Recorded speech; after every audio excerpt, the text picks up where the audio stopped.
Bienvenidos a un nuevo episodio de Pulso Legal, un espacio que abre el bufete Arias para que expertos en diferentes materias nos cuenten sobre temas de importancia y actualidad. El día de hoy vamos a hablar sobre bienes raíces y el proceso de compra de propiedades en Costa Rica con Vivian Gacel, Senior Counsel de la Oficina de Costa Rica y quien está en la firma desde el año 2008. Bienvenida, Vivian. Muchas gracias, Germán, por tenerme aquí. Muchas gracias, Vivian. Entonces, como les decía anteriormente, vamos a hablar sobre compra de propiedades. Entonces, ¿de qué estamos hablando? Es tan fácil como decir, esta es la propiedad que yo quiero, tome el dinero, vamos donde un notario y me firma la escritura y se acabó, o hay que tener en consideración otros temas. A ver, es importante hacer una debida diligencia, creo que ese es el primer paso, y poder identificar en efecto quién es de quién es la propiedad y a quién tengo que hacer el acercamiento. Esta debida diligencia tiene que abarcar varios puntos. Hay que hacer un estudio del título, que es súper importante para ver que en efecto quien me está vendiendo es el verdadero propietario y que el título como tal no tenga ningún vicio. Eso quiere decir que no haya, digamos, ningún problema en la cadena de transferencia que ha venido teniendo, que eventualmente me pueda generar mi riesgo. Hay que revisar temas ambientales, que es súper importante. Como ustedes saben, Costa Rica es un país con una diversidad enorme y por ende hay mucho bosque, hay muchos ríos y sobre todo en las áreas más rurales pueden haber ciertas restricciones de construcción. Entonces es importante, digamos, considerar eso para ver cuáles son las restricciones que tiene esta propiedad que yo quiero comprar y si se puede hacer lo que yo realmente quiero. Por ejemplo, si quiero comprar un hotel o si quiero, o construir un hotel, que en efecto lo pueda hacer donde quiero y que no sea que estoy comprando un bosque donde lo que puedo construir es una casa de 500 metros porque eso es lo que me da por la densidad. Entonces, cuando hablamos de diligencia, lo que estamos hablando es tal vez de un estudio previo, algo que hay que hacer para ver si la propiedad efectivamente sirve para lo que a mí me interesa. Exacto. También es importante revisar que tenga servicios públicos, que eso es ya más para la etapa constructiva, pero que tenga disponibilidad de agua, disponibilidad de luz, es súper importante. Y si no las tuviera, ¿cuáles serían las alternativas, digamos, que se podrían hacer? Por ejemplo, cuando no hay agua, muchas veces se puede usar pozos, si es que hay pozos en la zona, o si habría habilidad de perforar un pozo nuevo. Entonces, parte, digamos, de los estudios que es importante considerar.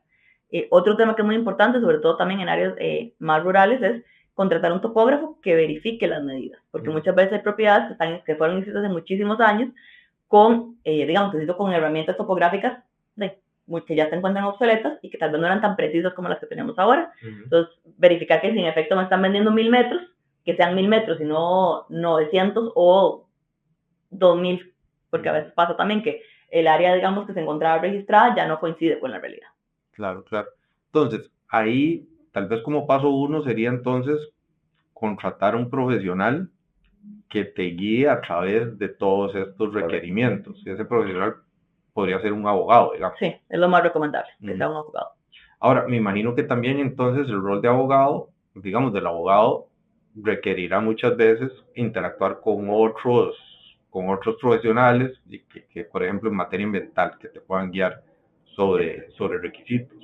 Correcto. O sea, muchas veces trabaja con regentes ambientales o especialistas en materia ambiental que puedan determinar, por ejemplo, cuáles serían las afectaciones que tiene la propiedad en temas ambientales, si es que hay un bosque, si es primario, si es secundario, si hay un río, si se puede construir, si no se puede construir, cuánto se podría construir. Ellos tienen mucha experiencia en poder revisar, digamos, los planes reguladores y las restricciones ambientales para poder determinar, digamos, cuál sería la afectación y de la misma forma el topógrafo. Revisan el área, van y miden la colindancia, miden todo, digamos, el perímetro y determinan si en efecto lo que está registrado en el plano que está asociado a la propiedad se encuentra acorde, digamos, a la realidad. Claro, porque el tema es, uno a través de los años ha visto múltiples situaciones en las cuales usted va y compra una propiedad y después se da cuenta de una serie de problemas que se le vienen de camino. Por ejemplo, yo en la práctica mía he visto temas en que después resulta que había una falsificación, no, ni siquiera no el que le vendió, sino de la persona anterior, del dueño anterior, que vendió la propiedad, y resulta que había, por ejemplo, una falsificación de una firma y años después aparece el dueño real, pasa mucho con extranjeros. Correcto. Entonces, en ese caso podríamos hablar tal vez de qué, de revisar el título 1 o 2 dueños para atrás, o sea, ¿cómo? Nosotros muchas veces recomendamos irnos hasta la información posesoria, que eso es el momento en que la finca nació en el registro. Antes, hace muchísimos años, Costa Rica no estaba titulada y la gente empezó, digamos, a ir registrando sus propiedades o sus parcelas y nosotros recomendamos irnos hasta ahí, en la mayoría de los casos, sobre todo cuando son zonas rurales o zonas, digamos, que han tenido poco movimiento. Tal vez en las zonas más urbanas ya hay como más información y es más fácil no tener que ir tan para atrás porque hay como cierta, digamos, seguridad, pero sí es importante hacer una revisión lo más profunda, digamos, posible de la propiedad para tratar de evitar ese tipo de cosas. Ese tipo de O cosas. por lo menos mitigar, tal vez no evitar porque hay cosas que tal vez no puedas identificar como una falsedad de una firma, pero por lo menos ver que no haya ningún proceso ni nada. Claro, y es que, por ejemplo, en ese tema específico es muy interesante porque en Costa Rica hay una posición un poco extraña y es que aunque usted compre la propiedad de buena fe, si detrás hubo un fraude, digamos, las cortes lo que te dicen es vaya reclámele a quien ocasionó el fraude, pero usted pierde la propiedad. Correcto. Entonces, eso, digamos, genera un riesgo alto, particularmente cuando hablamos de inversiones altas. Ojalá con ya construcciones ya hechas. Sí, así. Y viendo otro tipo de temas, un poquito como sacándole punto a ese tema del topógrafo. O sea, es tan fácil como decir, vaya, revíseme linderos, o hay, digamos, otro tipo de temas que tiene que tomar en cuenta desde la perspectiva, digamos, de topógrafos, de este tipo de temas. Ellos, bueno, verifican efectivamente los linderos que estén de acuerdo como el plano incluso y revisan el área total de la finca, de ver que en efecto los linderos vayan por donde el plano original decía y que la sumatoria, digamos, del área coincida y concuerde con lo que está registrado. En la mayoría de los casos, o muchas veces pasa, sobre todo cuando son planos viejos, es que hay que hacer rectificación de medida, ya sea hacia la alza o hacia la baja, o sea, hay que o aumentar o disminuir. ¿Y eso se hace antes o después de adquirir la propiedad? Se debería hacer antes para que, digamos, se inscribe el plano y luego ya se inscribe el área, o sea, y se traspase el área real, o bueno, se podría hacer como una condición post-venta, digamos, o post-closing, que es, o sea, yo compro y ahí ya las partes ponen de acuerdo quién es el que asume el costo de rectificar las medidas. Claro, porque ahora vamos a hablar un poquito como de la estructura, pero siempre pasan esas cosas. Bueno, ¿quién paga eso? Por ejemplo, yo tuve una experiencia personal en la cual empezamos a hacer un montón de pagos y de rectificaciones y de reuniones de finca y después yo y ya avanzando y yo dije, después no compro la propiedad. ¿Y qué pasó con eso? Porque no había nada por escrito de que eso se me iba a valer. De hecho, en ese caso específico, en un tema familiar, perdimos esa parte porque nunca lo negociamos y al final lo dimos por perdido. Pero digamos, es un tema que no previmos en su momento. Y entonces, un poco, bueno, entonces ya hablamos un poco de levantamiento topográfico, de la historia, de que quien me vende realmente me pueda vender y que no haya temas para atrás que puedan ocasionar problemas con el título. Está todo el tema de qué se puede o qué no se puede hacer, o sea, porque en Costa Rica usted no puede construir lo que quiera donde quiera, hay cierto tipo de requerimientos, ¿verdad? Correcto. Es importante revisar el plan regulador del área. Cuando no hay plan regulador es importante pedir un uso de suelo. Igual es recomendable pedir el uso de suelo aunque haya plan regulador para determinar qué se puede hacer y qué no se puede hacer. ¿Y eso, uso de suelo qué es? O sea, el uso de suelo es un certificado que emite la municipalidad donde le dicen básicamente qué se puede hacer en ese espacio. O sea, usted pide, digamos, quiero hacer un hotel, quiero hacer un restaurante, quiero hacer una casa, quiero hacer apartamentos, un condominio. Entonces la municipalidad, con base en su plan regulador o las guías, digamos, de construcción que tengan, determinan si es viable o no hacer eso. Eso también va muy de la mano con si hay disponibilidad de agua, si hay disponibilidad eléctrica, porque yo no puedo pretender ir a hacer, no sé, un hotel allá por las montañas donde no hay agua, no hay luz, no hay nada, entonces tendría yo, o sea, lo podría hacer, pero tendría yo que llevar eso y acarrear con el costo de llevar ese servicio. Claro, y muchas veces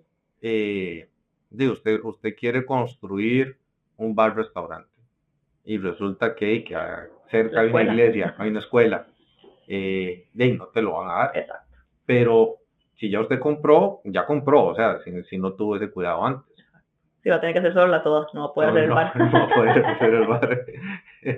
Y ese tipo de trámites se hacen ante la municipalidad. Se hacen ante la municipalidad, también dependiendo, digamos, de las zonas, puede ser que sea necesario pedirle alineamientos al MOP, al INBU, digamos, el MOP te dice cuánto tienes que retirar de la calle pública, el INBU te habla de los retiros en general, incluso si hay un río, cuánto tienes que retirar, si hay un tema de bosque, hay que pedirle una certificación al FINAC para que te diga, bueno, sí, hay un bosque primario o es un bosque secundario o lo que hay es una reserva, se puede construir, no se puede construir, cuánto se puede construir o cómo se puede construir. Hay, digamos, de repente si hay un parque nacional cerca, hay planes de manejo que te dicen, bueno, puedes construir, pero solo puedes usar luz clara, únicamente puede estar prendido a ciertas horas, no puede alumbrar directamente al parque, todo es como para conservar la fauna. Entonces, todas las consideraciones son muy importantes a la hora de construir y pensando también en qué es lo que uno quiere hacer.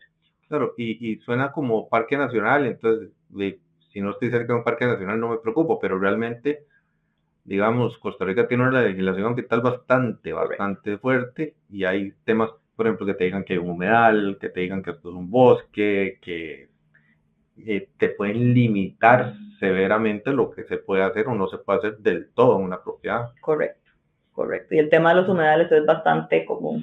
Uh-huh. Y esto, digamos, se trabaja en conjunto con qué tipo de profesional, entonces. Sobre todo con profesionales ambientales. Uh-huh. Puede ser hidrólogos, dependiendo, digamos, del tipo de estudio, o geotecnistas, va a depender, uh-huh, digamos, del tipo de estudio que haya que hacer.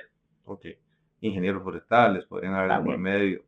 Ok, entonces, digamos, hay que tener cuidado con ese tipo de temas, hay que tener temas, bueno, como decía ahora usted, con los temas de infraestructura, servicios públicos, internet, y ahora que es tan importante, disponibilidad, pues, que efectivamente haya suficiente en la zona, porque ahora yo estoy particularmente con una situación en la cual un cliente, y no hay agua, no llega agua suficiente. Correcto, es importante ver que la propiedad esté al día con el pago de impuestos municipales, que es un impuesto que se paga, digamos, trimestral o anualmente, digamos, dependiendo de las decisiones del propietario, para pagar, digamos, y cubrir los gastos municipales y los servicios municipales. Eso es como lo más importante a nivel de propiedad. Es importante, si estuviera a nombre de una sociedad, ver que la sociedad esté al día con el pago del impuesto de personas jurídicas y con sus obligaciones, que no esté morosa con la caja cuando aplique, porque todo eso podría afectar eventualmente, digamos, la inscripción de un posible traspaso. Y hay un tema de impuestos de ganancia de capital también que hay que tomar en cuenta ahora. Correcto. En los últimos años. Exacto, así es. Hay que, es una obligación que tiene el vendedor luego de hacer un pago por la ganancia que tuvo por la venta de la propiedad. Ok, entonces, digamos que esos son como los temas generales que hay que tener en cuenta en una diligencia, o hay algo que se nos esté quedando así por fuera. Creo que sí, ya digamos, los temas más específicos van a variar caso por caso. O sea, ya uno viendo la propiedad y con el conocimiento que se tiene, digamos, en la materia, ya uno puede identificar, digamos, qué otras cosas podrían tomarse en consideración. Ok, perfecto. Entonces, ya sabemos que hay que tener, sobre qué tenemos que tener cuidado. Ahora, ¿cómo es la estructura, digamos? Porque es como ir y comprar un carro, decir, este es el carro, tome la plata, vamos y firmamos la escritura, o hay ciertas cosas que hay que tener en cuenta también en el orden de cómo se compra una propiedad. A ver, eso que decís es completamente posible. O sea, yo puedo llegar y ya hice la diligencia y me puse de acuerdo con el vendedor y aquí está el precio y queremos firmar, pues se podría hacer. ¿Qué es lo que pasa? Hay ciertas incertidumbres. Entonces nosotros siempre recomendamos utilizar un agente fiduciario, lo que se llama un escrow agent, que se han vuelto muy populares, digamos, en los últimos años, porque es un tercero imparcial. Entonces este tercero imparcial lo que hace es garantizarle a las partes que, en efecto, yo deposito, digamos, no sé, el enganche o el depósito en arras que le llaman, y cómo sé yo, digamos, que la otra persona nada más no se va a ir con mi 10%. Entonces, esta plata, digamos, este dinero se le deposita a la gente en custodia, que es el escrow, y él se encarga de custodiarla durante todo el tiempo que dura la diligencia, y más o menos se estructura de esa forma. Entonces, yo firmo una opción de compra. Y definimos esto, que vamos a pasar tanto porcentaje del precio de venta, se deposita, digamos, como amarre, digamos, para que la propiedad salga del mercado y ya no la estén, digamos, intentando vender, mientras yo hago toda esta debida diligencia que necesito hacer para ver si esa propiedad me va a servir. Se fijan condiciones sobre, digamos, cuándo este monto es reembolsable y cuándo no, y si, digamos, y si fuera el caso que la transacción se cae o, no, o el comprador decide no seguir con el negocio, si hay algún monto o algún porcentaje de esto que se le tenga que reconocer al vendedor como daños y perjuicios. Todo eso, digamos, se acuerda más o menos en el contrato de opción de compra. Se sigue con la diligencia, inmediatamente también se tiene que firmar por aparte el contrato de escrow, que es para depositarle a esta gente los montos, digamos, o el dinero, digamos, correspondiente, que lo va a custodiar y que únicamente lo va a poder desembolsar a cualquiera de las partes mientras se cumplan las condiciones que establece el contrato de fideicomiso, que debería ir muy en línea con la opción de compra. Y entonces, este agente tercero, este escrow, lo que hace es salvaguardar, digamos, cuando ya llega el momento de decir, bueno, sí, la diligencia, todo pasó, todo está bien, ahora sí, vamos a firmar. ¿Qué pasa en ese momento? Ok, primero hay que hacer, digamos, se debe aceptar la debida diligencia, es decir, estoy conforme con los hallazgos, ya sean positivos o negativos, pero bueno, estoy conforme con los hallazgos, y se procede a enviar el dinero a la agente escrow para que ya tenga, digamos, el 100% del dinero. Entonces, el día del cierre, se procede a firmar la escritura y en ese acto el agente escrow inmediatamente hace las transferencias o emite los cheques, digamos, dependiendo de lo que se haya acordado entre las partes, para cerrar el negocio. Entonces, hay una garantía de que la plata se mandó cuando estamos firmando la escritura. Y se hace en tiempo real, o digamos, o lo más rápido posible, pero con una garantía de que un tercero sí hizo el pago. Sí, se elimina ese temor de yo firmo y qué pasa si exacto, no me ¿qué pasa si no me llega la plata? ¿O qué pasa si no me si al revés, mandé la plata y qué pasa si no me firmo. Ujú. Sí, exacto, particularmente porque generalmente este tipo, ya cuando son propiedades hay cierto monto, digamos, es un monto, Sí, pues, suelen ser montos considerables. suelen ser significativos. Y entonces se hace el traspaso. Pregunta, costos. Digamos, costos de la debida diligencia, costos del traspaso, qué pasa si yo encuentro algo que genera una necesidad de un gasto adicional, por ejemplo, esto que le decía, no, hay que rectificar porque la propiedad no medía 600, medía 650, o que medía 580, o sea, ese tipo de costos, ¿cómo se manejan? Eso se negocia entre las partes. Normalmente en los contratos de compra muchas veces establece que hay un 5% margen de error, por decirlo así. Entonces, si la medida va entre más o menos 5%, ni se sube el precio ni se baja y se compra, digamos, con la medida, o sea, se rectifica la medida, pero se compra con el precio que se había pactado. Y a veces cuando el propietario sabe que la medida no está, digamos, de acuerdo a la realidad, incluso se puede negociar, ya sea distribución por metro cuadrado. O sea, si la medida bajó en 3.000 metros, entonces, no sé, si el costo eran $200 por metro cuadrado, entonces te rebajo eso por los 3.000 metros y ese es el precio que vamos a pactar al final. En cuanto a los estudios, de igual forma, o sea, hemos visto de todo, a veces los asume el vendedor, a veces los asume el comprador, en algunos casos los hacen a medias, siendo lo más usual que el vendedor pide que se les rebajen esos gastos del precio de venta, para no tener que poner el dinero. Entonces, se pagan. Estamos hablando como esto de rectificación de Exacto, medidas, si hubiera que hacer algún tema de rectificación de las medidas, o incluso que haya que hacer algún tipo de mejora a veces, que la entrada a la propiedad no es, digamos, accesible, entonces hay que meter tractores y cosas como para que se pueda ir a hacer inspecciones. Entonces, a veces esos gastos los asume el vendedor y pide o que se los rebajen del precio de compra o los pueden hacer a medias. Eso es muy, digamos, de caso a caso, va a depender de las partes. Y el pago de la debida diligencia. Normalmente cae en contra de, perdón, cae lo de pagar el comprador. El comprador. Los gastos de traspaso se pueden hacer, o sea, hay gente que pacta 50-50 y lo usual en la práctica es que lo pague el comprador. Pero digamos, no hay ninguna normativa ni nada que regule eso. De lo de debida diligencia, no. Ni de los gastos de traspaso, ni de impuestos. La ley establece que 50-50, salvo pacto en contrario. Salvo pacto en contrario. Ok, entonces, ya teniendo en cuenta, hicimos la debida diligencia. Bueno, tal vez nada más para recapitular. El orden de los factores sería opción de compra, contrato de escrow y ahí se inicia la debida diligencia. Exacto, se inicia la diligencia.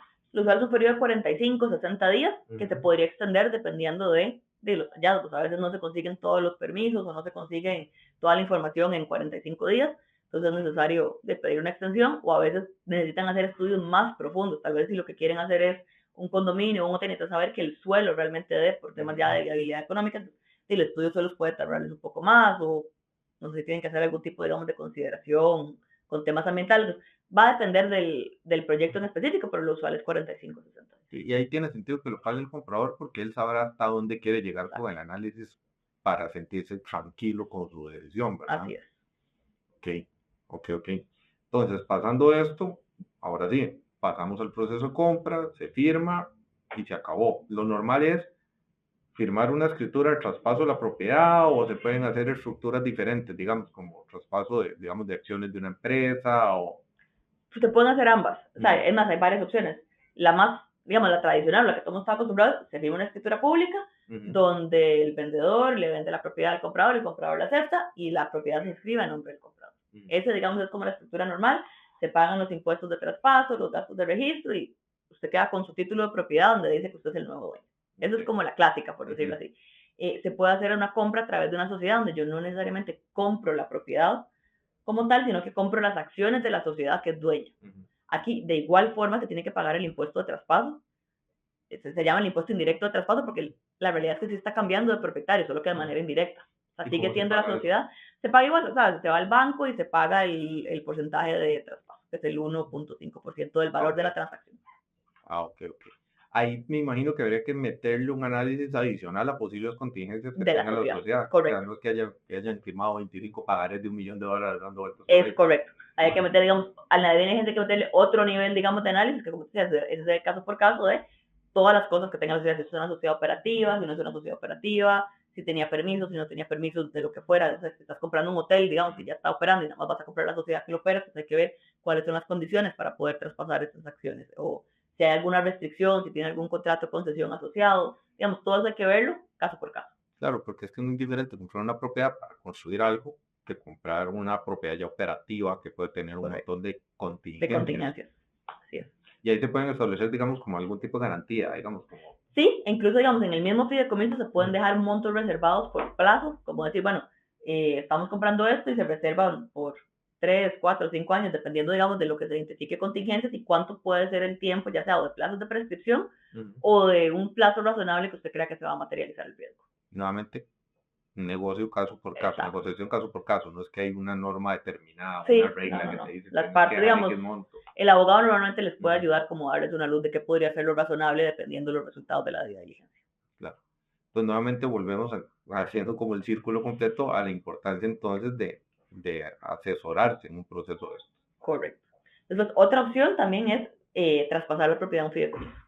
También va a depender, de, digamos, del propósito que quieran y que quieran, digamos, realizar con eso, pero entonces sería una tercera opción también que es la compro y la paso a un fideicomiso que va a ser el que va a tener la administración de la propiedad. Un fideicomiso de De administración. administración, exacto. En este caso no sería un escrow, digamos, de fiducia, sino de administración de la propiedad. Ok.